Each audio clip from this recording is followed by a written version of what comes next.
Buenos tardes. We really aren't taught how to struggle. We aren't taught how to deal with suffering. I think that the people who love us when we're little and we're being brought up is we're taught that the world is a safe place and a good place. And I think that's a really healthy thing and a really good thing. I don't necessarily think that we should be scared as children told all the things that can go wrong in our life. But regardless, sometimes we get hit with the struggle and suffering and we don't know what to do about it. One of those things in one of the layers of struggle and suffering, and really I'm specifically kind of talking about when you have imperfect health, and that can be imperfect mental health, that can be physical health, it can be an injury, and so on. But when there's been a change in your health condition, one of the things that we are all faced with is how we showed up in our relationships with our family and with our friends changes. And this person that we've learned who we are and we practiced who we are, all of a sudden we can't be that person, and we don't really know how to be a friend and family member. And because we're limited in what we can do, like I remember one day I saw my nephew and he was so cute, and all I wanted to do was like run up to him and pick him up and twirl him in the air. And I couldn't because of one, I can't run, two, I can't pick people up, three, my hands, I would have killed the kid. So it's like you get these urges, like the you know is still there inside, and you're just trapped in this body. And our bodies are amazing. Like, I don't want to discredit the body because it is our body that we experience this world through. It's our vessel to hug and touch and play and kiss and speak. So it's an amazing vessel, but sometimes when our vessel changes, we feel, the same on the inside, but we can't interact with our surroundings the same. And one of those aching, heartbreaking feelings is that you can't be the same mom or the same spouse or the same friend. And I personally have had my moments of balancing, or I don't think balancing is the right word, just like realigning my self-worth with, or finding my self-worth. I guess that's the right way to say it. Because I'm used to being a certain type of, whatever, I'm talking too much on that. So I wanted to present like a new way to look at that and think, because I've had multiple people just tell me like, I just want to be able to play with my kids, and, I just want to hang out with my friends and stuff like that. And I like the Byron Katie thing. I don't know if any of you guys have read any of Byron Katie's stuff, but she, these beliefs we have, these painful, hurtful things we think about, like, oh, I can't be the mom I was. Oh, I can't be the friend I was. Like, you have to look at that belief and ask yourself, is this true? Like, is this actually true? And when you look at, I can't be this, a great mom. I can't be the mom I used to be. Is that true? And you think, yeah, it's true. Like, I can't go out and play with them. I can't pick them up. Like, I'm exhausted. I'm in pain. All I want to do is sleep.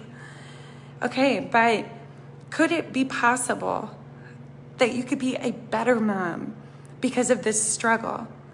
Going back to what I started this video with, that we're not taught how to struggle. Like, you are single-handedly changing your children's their empathy, their strength, like their openness, their open-heartedness, their kindness, their ability to have compassion and help other people. You're single-handedly like helping them develop these traits at a young age that will help them in their struggles in the future, because they're watching their mom or their dad do it. You're teaching them that, hey, life throws curveballs. Like, things can get hard, but you can still live a beautiful life. And no matter how sick your body gets or how, injured you get or what happens, you can still love. You can still love the people you care about with all your heart. You can still love yourself. You can still have an amazing life. You can shift and adapt and adjust into something new and great, just like you guys are doing right now just by watching this video. Like, you're adapting your mindset. You're looking at new ways to be happy. And I just had a conversation earlier with someone, and the whole phrase of new normal bothers me because to me, it has an undertone of get used to having a crappier life. And I don't like that. What I like is your new happy. And I truly miss, I had this conversation with my friend last night at dinner. I miss the ways I used to be happy. I do. But I love the new ways I found to be happy. And the new ways I found to be happy are so different than the old ways. And the new ways couldn't have existed in my life before autoimmune paralysis and vice versa. But so it's like you're single-handedly, when you have like a really hard struggle and challenges, you're teaching your kids how to have a better quality life the rest of their life, because you are handing them, you're doing your job of building their character so that they can have a great life. And they'll be able to get through life with more strength because of watching their mom or their dad. So is it true that you can't be as good of a mom or dad or friend or whatever because your health changed? It's not true. It doesn't have to be true. You're just going to be a wonderful role model in a different way. You're going to show them love in a different way. And I know it's hard sometimes to figure out what that looks like. I know. And I know it's not the way you wanted. It's not the way you picked. And that's uncomfortable and sucks. But that's what I'm saying, is because you got handed a situation that you didn't choose, you didn't want, and it's hard. And it's hard to see the light at the end of the tunnel, and it's hard to see how things can be beautiful. That's exactly why you can be an amazing parent to them. You can teach them how to do it while you teach yourself how to do it. Friendship. At the time I was in a wheelchair and I was really paralyzed, I was hard on myself because I felt like, oh, okay, I'm not working right now. I should use this time to learn, maybe get a new skill, take an online course. I should think about what kind of business I can start that would work within my new circumstances. I need to be a good friend to people and support them back because everyone's supporting me so much. I still want people to love me and like me, even though I can't be who I used to be. And all of this stuff. And I got really overwhelmed and stressed out, and it really wasn't that fun, and I was exhausting myself. So I stopped, and I had a conversation with myself, and I said, okay, I'm going to give myself permission. I'm going to allow myself to put all of that stuff on the shelf. I can't be a good friend to people right now. I can't make people's birthday parties. I can't send cute gifts right now. I can't write people thank you cards. I can't even fathom starting a business right now. What am I thinking? I'm paralyzed from the neck down. And you know what? I don't have to spend every single waking second watching a documentary, reading a book, or stressing about having the perfect diet.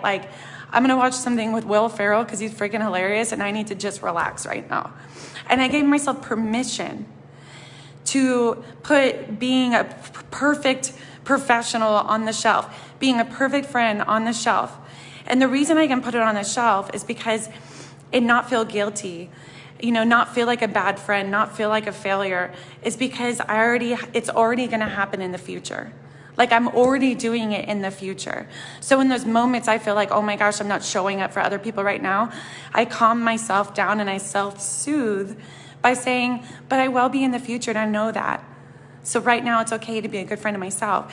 And I give myself permission to only focus on taking care of my body and getting my health on track, because the rest of my life will fall into place once that's taken care of. And having stress and overwhelm sucks some of your energy out, and 100% of your energy needs to be put to getting healthy. And the rest of your life will fall into place as you get better. And it's okay, because everything's on the shelf waiting for you. Everything's already happened in the future. A beautiful, amazing health and friendship and professional life is on the shelf waiting for you, and you can get it later. And what was interesting about this whole experience, there's a lot of things, but like the whole thinking I was being a bad friend, what's really amazing, going back to like, you just show up in a new way. Like, yeah, I couldn't go and, dance and have crazy nights with my friends, or like go to their birthday parties or handwrite thank you notes. But what I didn't realize I was doing at the time, that I've now had conversations with friends about, is some of these people that were there for me, taking care of me, picking me up, feeding me, brushing my hair, all that stuff where I felt like I wasn't reciprocating the friendship at all. These friends told me later, hey, I didn't want to tell you about this at the time because you're going through a lot. And they were like, you know what? I was going through a lot too at the time. And they were like, being there for you and seeing what you're going through and how strong you're being. They were like, you helped me find my own strength. They're like, you helped put things in perspective, of that you were struggling, and you were struggling well. You were struggling with love. And they were like, every time I saw you smiling in your wheelchair, they're like, I found my inner strength too. So it's like, at the time I felt like I'd put on the shelf being a good friend to people, when in reality, I was being a great friend to some people without even realizing it and meaning to and doing it and, and trying. So that's something that you can do if you're in that kind of, position where your health is like crazy wacky right now. You can show up for people in that way. You can show them, you can show up for yourself.